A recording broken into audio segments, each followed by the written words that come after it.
You ask Tiger to solve.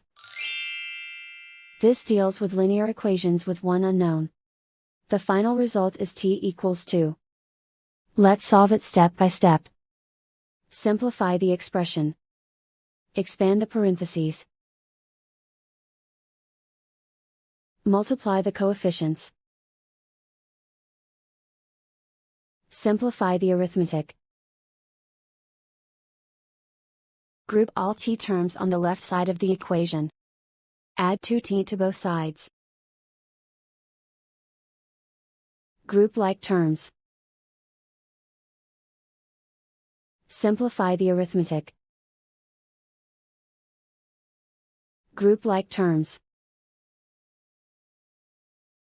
Simplify the arithmetic.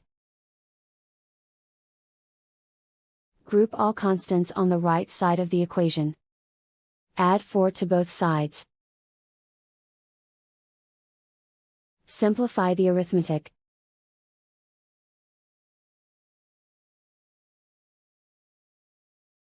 Isolate the t.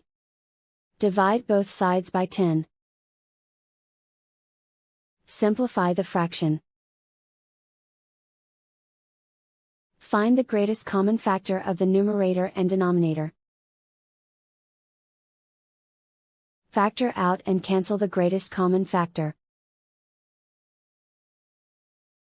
And so the final result is t equals 2.